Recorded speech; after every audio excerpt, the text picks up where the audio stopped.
Happy Leo season. Happy Friday. My name's Kaylee. Thanks for joining me today. Every weekend and every Monday, I like to do a tarot and an Elder Futhark rune reading. I try to stay consistent.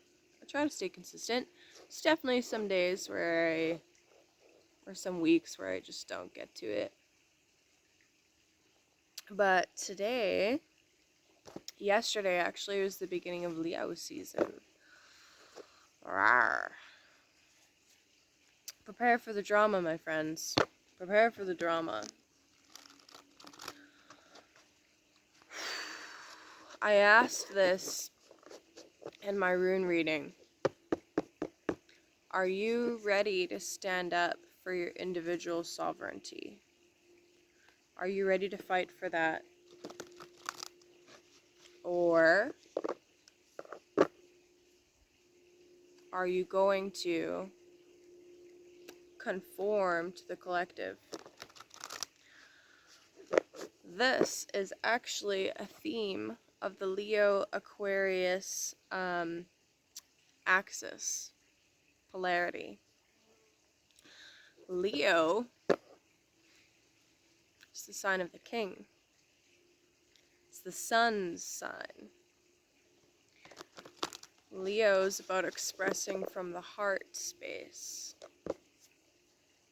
It's about being an individual. It's about pleasure. It's about drama, creativity, children, speculative gains, gambling. It's also about ancient texts according to Vedic astrology, which is really cool. And Aquarius, yes, Aquarius is the sign of rebellion. When the collective rebels against the king, Leo's the king. However, Aquarius also represents the collective. Aquarius is a collective sign, a social collective sign. Aquarius is about the crowd, the mob mentality. Aquarius can also be cults. And what do cults do? But brainwash you into their collective mob mentality. So, are you ready to stand for your individual sovereignty? It's not going to be easy or fun. And there's nowhere to hide. There's nowhere to run.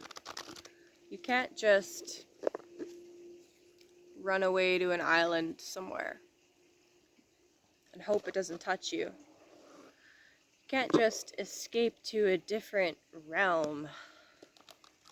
You're here on Earth for a reason. You're here on Earth at this time for a reason. So what will be your story? Are you the main character of your own life? Or are you going to be an NPC, a non-player character? I used to play a very specific kind of game, actually, growing up. I didn't get into video games until later. I actually really enjoyed this text-based game because I love reading and I love using my imagination.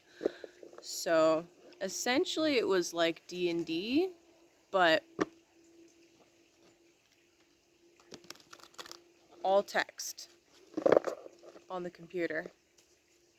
So the computer would do the dice rolls for you, calculating the chance of hits and misses and stuff like that, and it was like a high fantasy theme. Anyway, the NPC characters were called mobs. Well, it was short for mobile, because they were characters that were sometimes mobile. Anyway, mobs. Are you gonna join the mobs?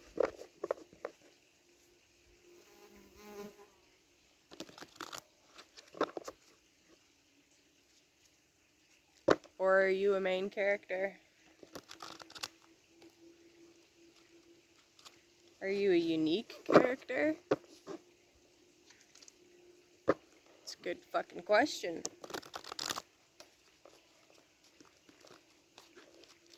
Anyway, happy birthday, Leo. Good luck, you poor fuckers. Oh, God.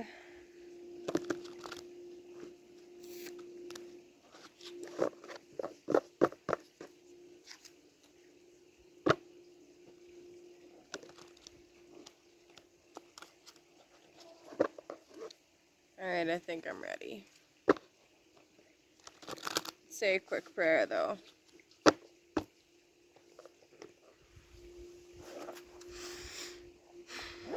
Infinite universe,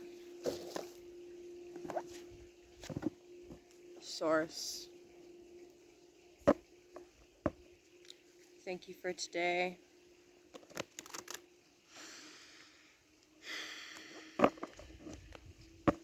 Thank you for the opportunity to be alive at this time. For the drive and the will and the catalysts to individuate.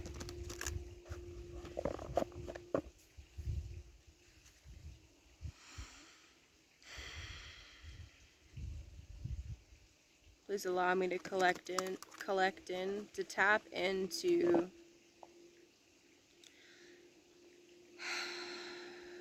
the energy of whoever needs this message the most. May they hear it. May I be able to convey it. Please protect this space. Give us strength at this time.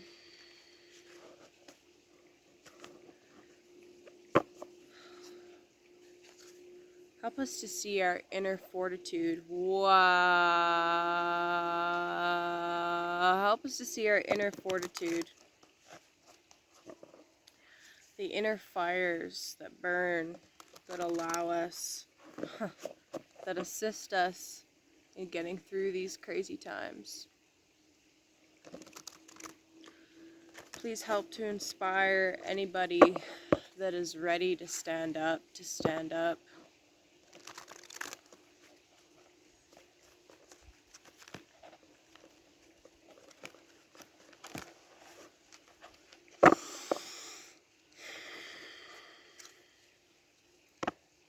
All you have to do is ask.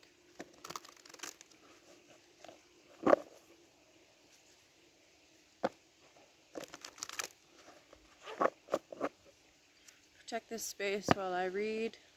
Allow absolutely no interference from hostile or ill-intentioned energies, entities. Thank you.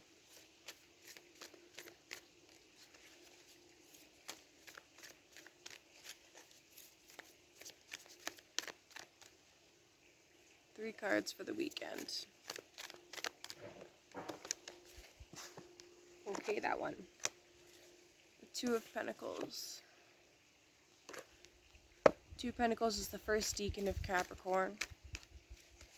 There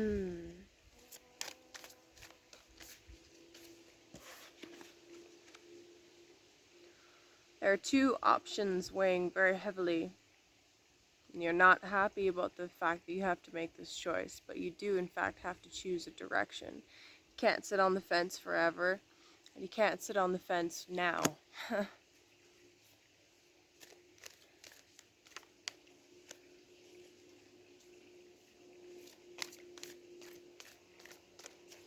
You're not powerless. You do in fact have the choice. And in fact,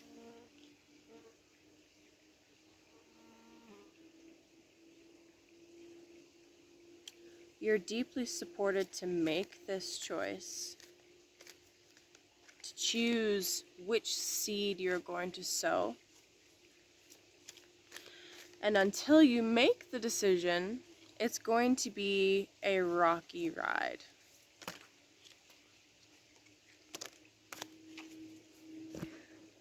It's gonna be a rocky fucking ride. You must face your fears. We just had a full moon. That's interesting. You must face your fears. You must tap in to your deeper psyche. What is your body telling you at this time? What's the right choice to make?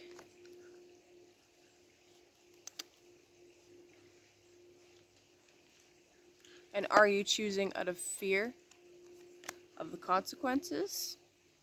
Fear of judgment? Fear of confrontation? Fear of other people's reactions?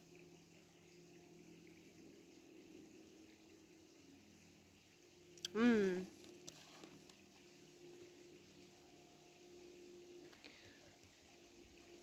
moon, this card, is ruled by Pisces, which represents the ocean. And here we see the ocean, two ships on the ocean or sea or whatever, and it's quite stormy, right? There's a very serious fear of going within, of going under into the subconscious, of looking at what's actually there. There's a fear, a very, very heavy fear. However, something is coming up from that unconscious, a passion, a drive, some serious energy, some inspiration has struck.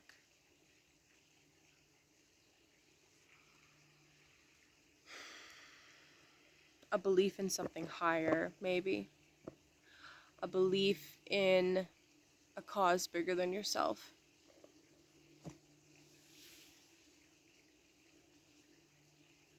It's only while you're in this point on this fence of this or that, this or that, this or that.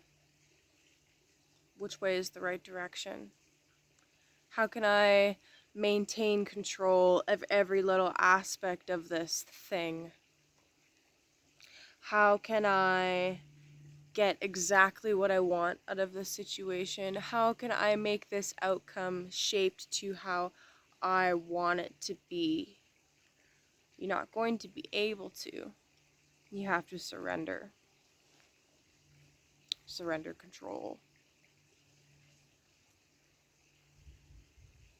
I'm getting all squirmy. I have a lot of Capricorn in my chart. I fucking love control. Guess what? You don't get to keep it. You have to surrender.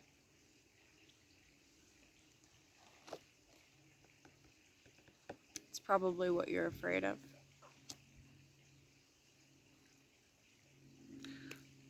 However, the moment that you let go of control of the outcome, the moment that you let go of the need to please others, the need to shape how others think about you, the moment that you let go of all of the options that you know are hurting you but don't want to let go of, that's the moment that this feeling of victory and inspiration and pride and passion and lust for life will actually hit you. But it won't be until you choose to trust your instincts and your intuition and choose to allow whatever is welling up from within to come out, until you process those emotions, those sensations, those feelings, and you let go of that outcome that you're holding on to so tightly. As soon as you let go of that, that's when that fire strikes. At the bottom of the deck, we see the Four of Swords, indicating that there is a very serious need to take some time alone to process this stuff, to make that decision, to choose consciously which path you're going to go down. Because trust me, the longer you stay in indecision, the longer you stay on that fence post, the more you're able to be manipulated and pushed one way or the other. It's only by actually making a decision and then sticking with it, and going down that path that you'll actually know if it was the right decision or not. You'll know it was the right decision, number one, if it feels right. There will be no protest within your body. There will be alignment from within and from without.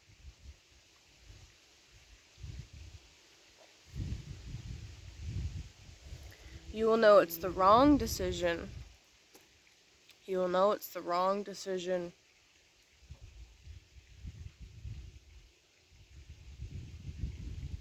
Not necessarily if there's a ton of obstacles, because obstacles are going to come up no matter what. You will know it's the wrong decision if there's protests within your body. If you feel uncomfortable and uneasy and wrong about it, it'll feel off. And you'll try to justify it. You'll be like, no, no, no, no, no, no, no, no, no. I feel this way because of this, this, and this, not because of the decision that I made. I feel this way because I'm being psychically attacked, not because of being out of alignment.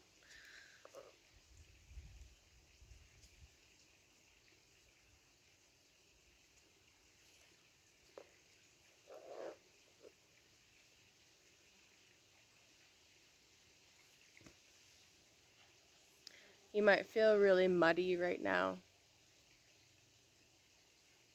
Like your mind is muddy.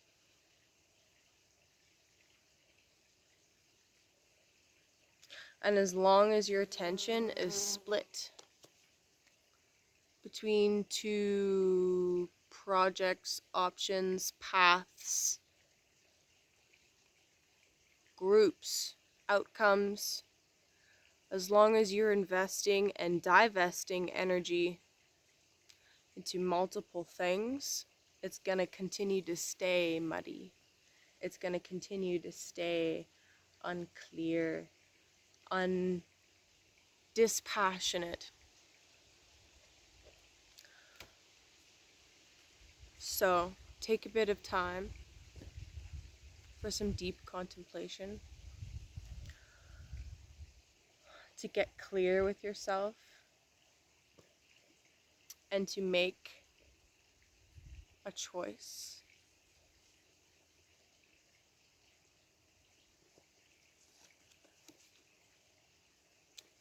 Will you stand for sovereignty, or will you raise the fields to the ground, burn it all down? Choice is yours. Have a good weekend.